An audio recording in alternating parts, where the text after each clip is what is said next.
नहीं, नहीं, नहीं, नहीं, नहीं, नहीं। मैं नहीं मानता, मैं नहीं मानता।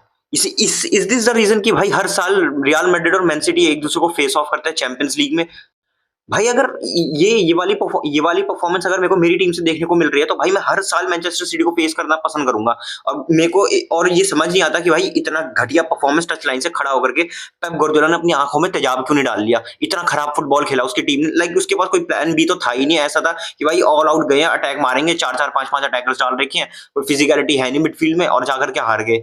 बट जेन्युइनली एवरीथिंग असाइड भाई सबसे इंपॉर्टेंट बात जो ये रियल मैड्रिड फैन को पता है कि भाई अब ना चैंपियंस लीग में हमारा सिर्फ एक ही सीन है कि हम हमेशा अंडररेटेड रहे। जब जब भाई हमारी टीम अंडररेटेड रहती है हम हमेशा ओवर परफॉर्म करते हैं। लाइक हमारे प्लेयर्स इस बार इंजर्ड थे, हमने भाई मैन सिटी को सूट दिया अपने होम ग्राउंड में।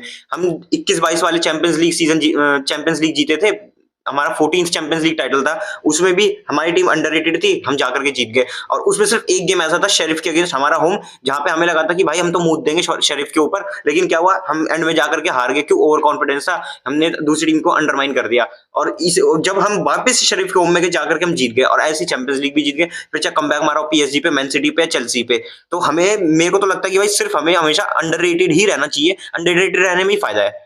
अब थोड़ा-सा मैच के बारे में बात कर लेते हैं, जिसमें कि आरबी लोआ ने कैसे भाई आउट क्लास कर दिया पेप गुardiola को। तो सबसे पहले तो कि ये तो जाने से पहले श्योर था कि भाई हमारे प्लेयर्स हैं इंजर्ड। हम हमारे प्लेयर्स जो खेल भी रहे थे, उनमें से कई तो इंजरी से आए थे जैसे। और हमारे पास एक चीज़ और क्लियर थी कि हमारे पास स्ट्राइकर तो था नहीं। तो आरबी लोआ ने क्या करा, लाइक डिज़र्बी की टैक्टिक्स को कॉपी कर लिया, बिल्कुल एक्यूरेट सेम टू सेम। मैं पहले क्लियर कर देता हूँ कौन सी डिज़र्बी की टैक्टिक्स उसने कॉपी करी, जो थी ऑर्गेनाइजेशन के टाइम पे। जो डिज़र्बी हमेशा करता है कि उसकी जो 4-4-2 का ऑर्गेनाइजेशन है, उसमें स्ट्रक्चर में क्या करता है, वो अपने साइड बैक्स को थोड़ा अप कर देता है और जो उसके 2 सेंटर बैक्स हैं, उसी लाइन में पीछे उसके हमेशा 2 होल्डिंग मिडफील्डर्स आते हैं, जो चौमामिनी और पितारिच खेल रहे थे, और स्ट्राइकर कभी-कभी गूलर और ब्राहीम खेल रहे थे। वो एक ही लाइन में आकर के 8 बना देते हैं, हमेशा एक 8 बन जाता है 2-2-2 की शेप में। और जो साइड बैक्स हैं थोड़े अप चढ़ जाते हैं, और जो विंगर्स होते हैं उनको और अप टू द फील्ड उनको प्रॉक्सिमिटी मिल जाती है स्पेस एक्वायर करने की, कि अगर सेंटर बैक आगे आएगा तो उनके पास पीछे स्पेस जाएगा भागने को, जैसे वाल्वर्दे और विनीशियस के लिए स्पेस बन रहा था। क्योंकि विनीशियस को रोकने के लिए तो खुसानो को बिठा रखा था पेप गुardiola ने, लेकिन वाल्वर्दे को रखने के लिए ओरेली था, जिसकी जिसकी वजह से इतना स्पेस बन रहा था, और उसी की वजह से गोल आया। क्योंकि सेंटर बैक्स तो अब चढ़े हुए थे, जैसे ही जो ओरेली की साइड वाला सेंटर बैक खेल रहा था, आई थिंक रूबेन डियाज खेल रहा था, वो अब चढ़ा हुआ था और स्पेस बना, बॉल आई, लॉन्ग हैक करी कोर्तुआ ने, फेदी वलवर्दे ने लिया लॉन्ग टच, और उसके बाद उसने वो जो फिनिश किया तो सबने देखा ही, वो उसने ट्रिपल पास कर दिया डोनारुमा को और स्कोर कर दिया। तो आई थिंक ये जो 4-4-2 वाला जो ऑर्गेनाइजेशन स्ट्रक्चर था, और ये एक बार नहीं कई बार देखने को मिला।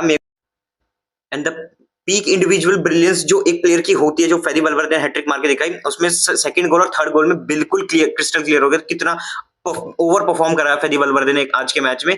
कि जो सेकंड गोल उसने मारा, पहला तो उसको जो थ्रू बॉल मिला वो डिफ्लेक्ट होकर आया था रोबिन डियाज से आई थिंक, और बॉल बाउंस कर रहा था, और बाउंस करते हुए उसने बॉल को कंट्रोल करा। आई थिंक निको रियली उसके पीछे था, और उसने टच उससे अवे लिया, बाउंसिंग बॉल पे उसने वॉली मारी नॉन डोमिनेंट फुट से, लेफ्ट फुट से, और उसने लाइक जो बेस्ट कीपर है लाइक इन द वर्ल्ड जिसे कहते हैं, डोनारुमा भी जो चल रहा है, पीएसजी के साथ चैंपियंस लीग जीत गया, 6 जीत गया, उसके कच्छे के नीचे से बॉल चली गई और स्कोर कर दिया उसने गोल। और जो थर्ड गोल था, सबसे बेस्ट गोल जो देखने को मिला पूरे गेम में, वो था थर्ड गोल। लाइक उसमें जो इंडिविजुअल क्वालिटी थी ना फेदी वलवर्दे की, लाइक जब चिप आया और जब फेदी वलवर्दे ने लास्ट टच गोई के ऊपर से लिया, और जब उसने शॉट मारा, तो ध्यान से देखना, जब उसने शॉट मारा तो उसने वॉली लेस पार्ट वाला फुट का पार्ट जो है कनेक्ट करा था। जो लेस पार्ट वाला फुट का कनेक्ट करते हैं वो हमेशा डिस्टेंस में करते हैं, कभी भी पास पॉइंट ब्लैंक रेंज से नहीं करते कि एकदम पास में हो गोल के और आप लेस पार्ट मार दो, क्योंकि उससे मिस होने के चांसेस हो जाते हैं। हमेशा सिखाया जाता है कि आप अगर गोल के पास हो तो आप हमेशा जैब मारते हो, जैब मारते हो कि उसमें प्लेसमेंट होते हैं, उसमें जाने, उसमें फिनिशिंग के चांसेस ज्यादा होते हैं in compare to the less part वाला फिनिश। और उस फेदी वलवर्दे ने इतने कॉन्फिडेंस से लेस पार्ट से फिनिश करा कि वो गोल चला गया। एंड वी शुड थैंक ज़िनेडिन ज़िडान कि भाई ही चूज्ड फेदी वलवर्दे ओवर मार्कस llorente, क्योंकि उसकी परफॉर्मेंस हमेशा लेटली बहुत ही ज्यादा कंसिस्टेंट नहीं होती है, खराब रहती है, कभी अच्छा खेलता है। और Fede Valverde is such a consistent player. हाँ, सीजन के बीच में वो थोड़ा सा एक डिप आया था उसकी फॉर्म में, but he is playing very very nice. वो एटलेटिको मैड्रिड के अगेंस्ट फ्री किक हो, या फिर उसका असिस्ट देना ओसासुना के against, and not just scoring goals, Fede Valverde सिर्फ गोल स्कोर नहीं किया, उसने डिफेंडिंग में भी बहुत ज्यादा कंट्रीब्यूशन कराया। लाइक फर्स्ट हाफ में 7 रिकवरीज थी और उसने ट्रेंट अलेक्जेंडर-आर्नोल्ड की इज्जत बचा रही थी कि भाई डोकू उसको ड्रिबल पास कर रहा था। लाइक पहले मिनट से ये डोकू को बॉल देने की और चांसेस कन्वर्ट करने की कोशिश कर रही थी मैन सिटी, और आई थिंक पेप गार्डियोला का प्लान भी यही था, जिसके लिए फेदी वैल्वेर्डे को उस राइट फ्लैंक पे रखा हुआ था, राइट हैंड साइड के चैनल्स में, कि वो डिफेंड करेगा। और अगर आप हीट मैप देखो तो हीट मैप में छींटे जो अपने गोल पोस्ट तक थे, मींस कोर्तुआ तक थे, अपने गोल पोस्ट में डिफेंड भी कर रहा है, दूसरे गोल पोस्ट के पास जाकर के स्कोर भी कर रहा है, हैट्रिक मार रहा है, और इतना ज्यादा उसका वर्कलोड था। एंड अपार्ट फ्रॉम फेदी वैल्वेर्डे, जो मैं एक प्लेयर के बारे में बोलना चाहूंगा वो है थियागो पितार्च, जो अकेडमी का लौंडा ये लेकर के आए हैं। लाइक उसका हीट मैप देख लो, पूरा ओवरऑल द फील्ड है।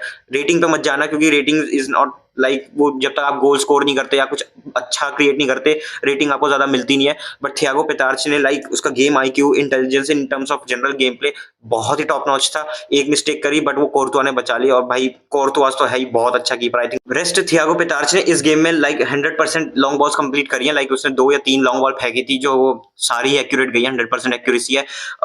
लाइक 2 ही पास मिस पास करे उसने, 94-95% पासिंग एक्यूरेसी रही आज के गेम में।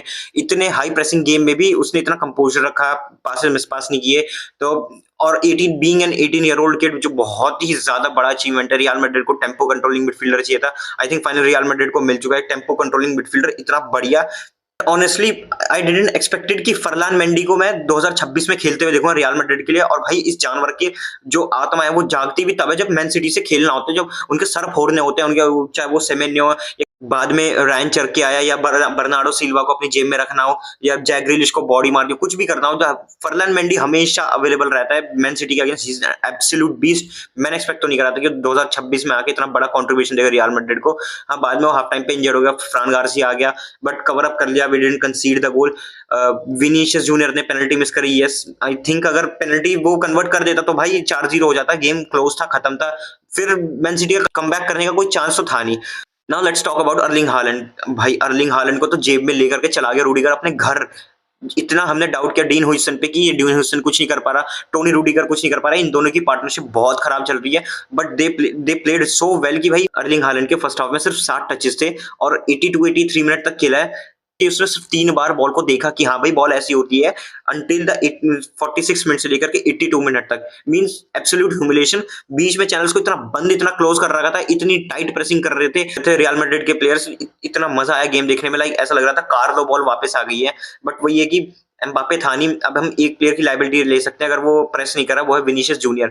जहां 2 प्लेयर हो जाते हैं एम्बापे, वो खराब हो जाता है, हमारी फिर मिडफील्ड पागलों की तरह भागती रहती है, and then we concede the goals, क्योंकि बहुत ओपन अप हो जाता है प्ले।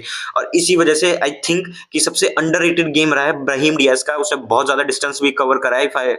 अगर हम देखें तो उसने प्रेसिंग बहुत ज्यादा करी है, बहुत इंटेंस प्रेसिंग करी है, ताकि बीच स्पेस ना मिले, विनीशियस जूनियर को अप रहना पड़े और हम काउंटर बना सकें। और उसकी ड्रिबलिंग भी अच्छी थी, ब्राहीम डियाज की प्रेसिंग अच्छी थी, असिस्ट भी दिया उसने। आई थिंक बहुत अंडररेटेड गेम गया ब्राहीम डियाज का भी। And Courtois is always there, उसने तो भाई बचाया ही बचाया। मेरा तो आज के गेम का भाई एनालिसिस इतना ही था। आपका क्या ओपिनियन है, please leave in the comment section.